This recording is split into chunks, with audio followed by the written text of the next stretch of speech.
Hello, and welcome to another Learning is Change CarCast. My name is Ben Wilkoff, and today I will be talking about something that I did yesterday. And it is something that is super atypical and kind of once in a lifetime, and not something I ever thought that I would do. Yesterday, I had an opportunity to go to the White House. The president was launching the Future Ready initiative as a part of the Connect Ed work of the last couple of years, the Future Ready District Pledge. They were having a superintendent summit, and I was lucky enough to go with the 100 superintendents, that a little more than 100 superintendents who went there in order to show their support for being future ready, creating future ready schools. And if you want to know more about it, you can always go to the Department of Ed's website. And there's some more information, but all of the stuff has transferred over to futurereadyschools.org, so you can kind of see it and see what's going on in that world. But more than anything, I just want to talk about the experience, reflect upon it, and maybe think about how it can shape the conversation here locally in Denver, and in any other conversations that we might be having.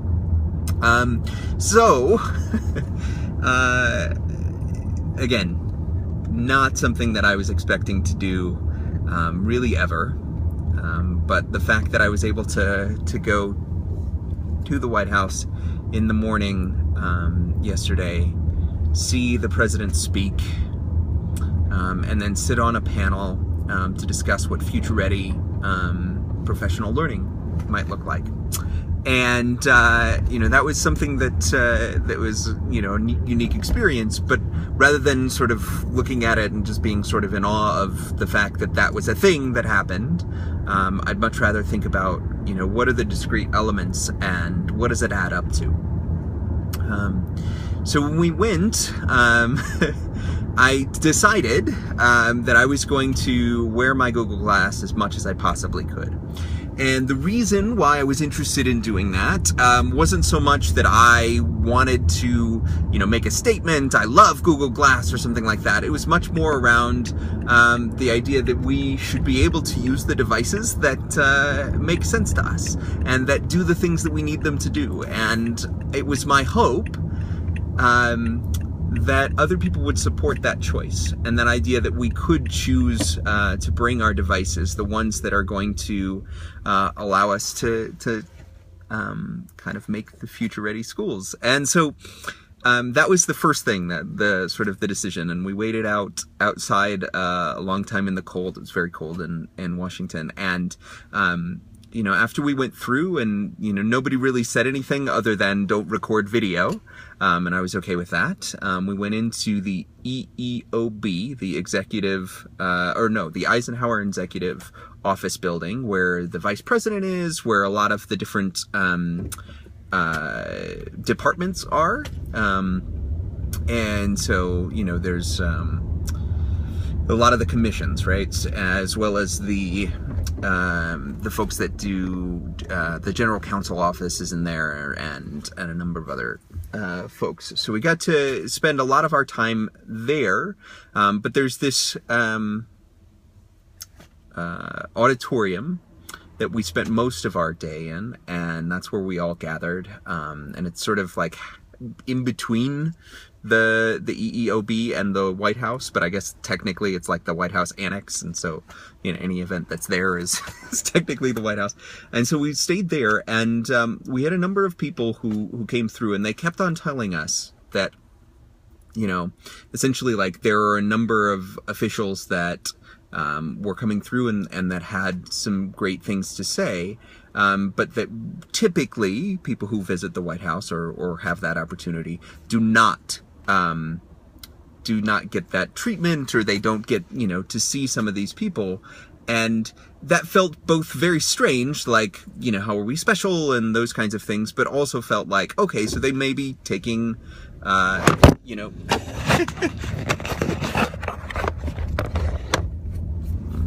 see, that's fun.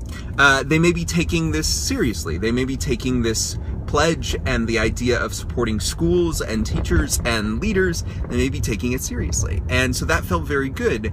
And then what we did was we actually practiced signing the pledge a number of times before we went into the White House proper. And so all of the superintendents, took out their tablets and they did a digital signature with their fingers and everything like that. And then we went over into the White House, into the East Room, and one of the things that I noticed most in I went in and went into the back. That's kind of where our seats were, and I wasn't really going to be able to see very much from there, and so I said, if I can stand, I'm gonna stand up, and so I stood up throughout the speech. And one of the things that was most interesting to me was actually seeing the teleprompter and seeing when the times were that the president was sort of off prompter, right? And I'm sure that like all of the people that are there get very nervous whenever that happens. But for me, that was like the time where he was, most himself, most real. And it was kind of amazing to see how passionate he is about this, how much he wants, how much President Obama wants the schools to be a part of the conversation, and really wants innovation to be happening in the classroom and in schools.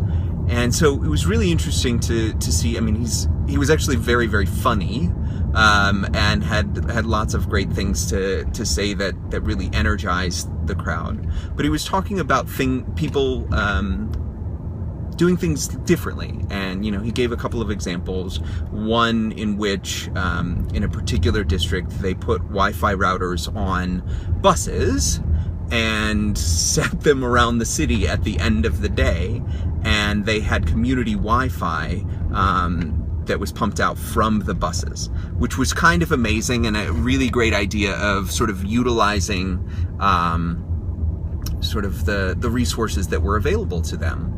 And so by doing that, they had this great opportunity to stay connected and to have a community that really didn't have a lot of Wi-Fi areas to have that. And so I think from those moments of with the president and with Secretary Duncan, there was the tone was kind of set that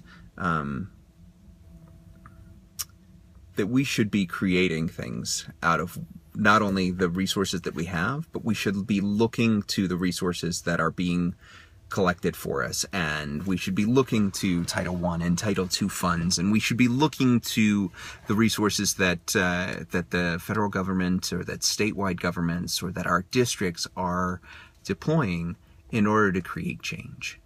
And that was kind of important to me, that it really was about supporting one another in the change, and that was sort of resonated throughout the day. And then one of the things that happened that I think was my favorite part of the day was when we went back into the auditoriums, where we came out of the East Room, went back into the auditorium.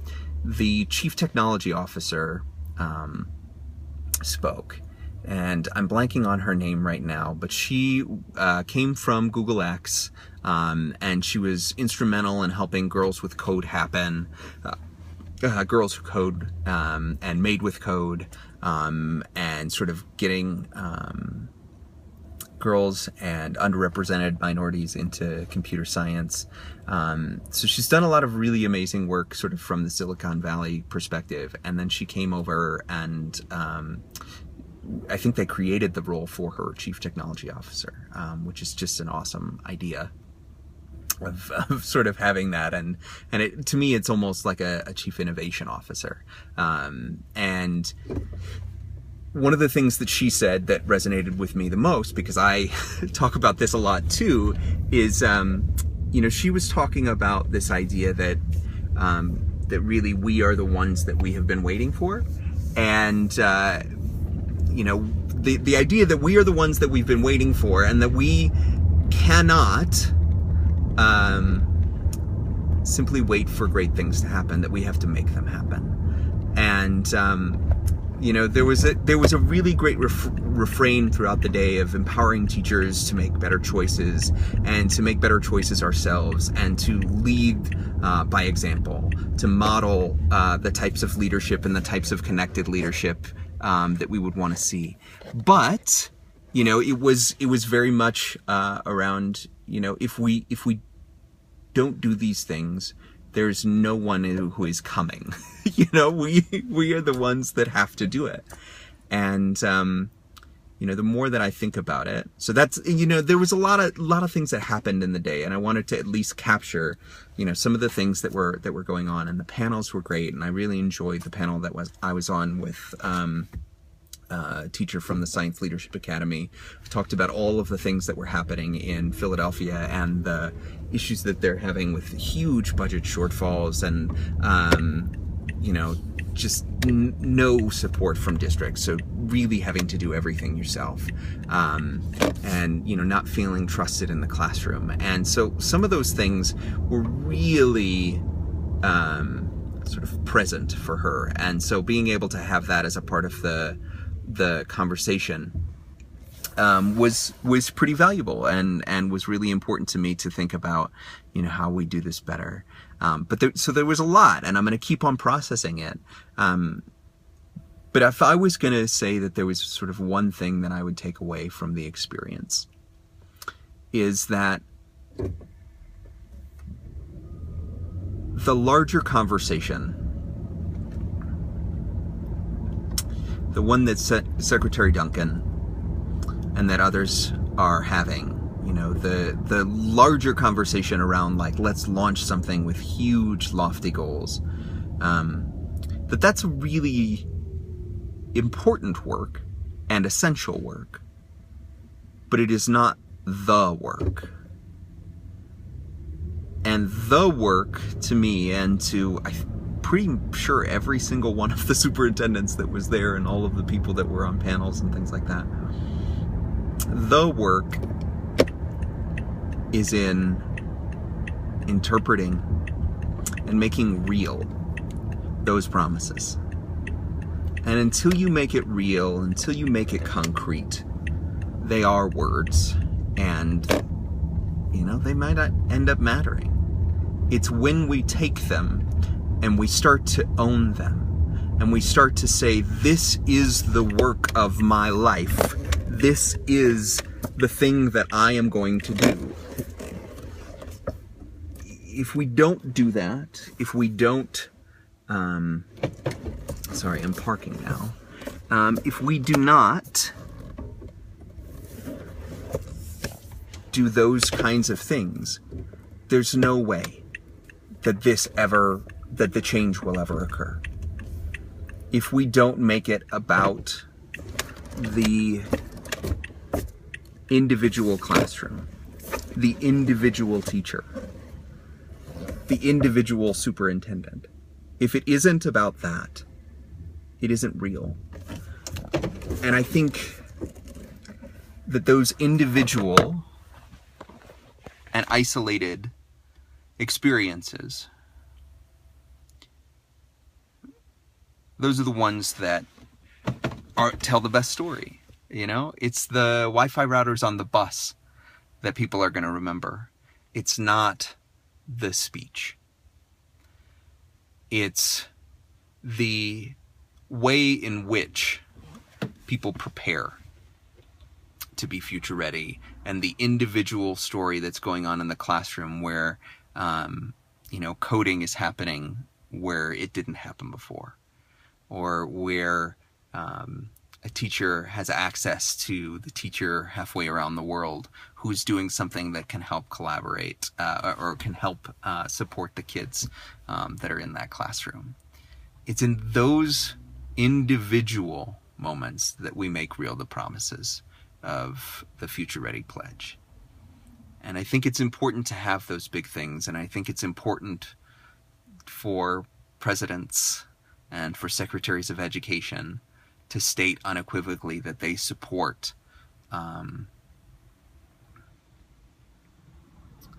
using technology to transform learning. I think that it's important that they say those things, but it's important that we fulfill the promise of that. And if we're not, then it doesn't really matter that they've said it. And so I know this is a long video, and I knew it was going to be, but I guess more than anything, if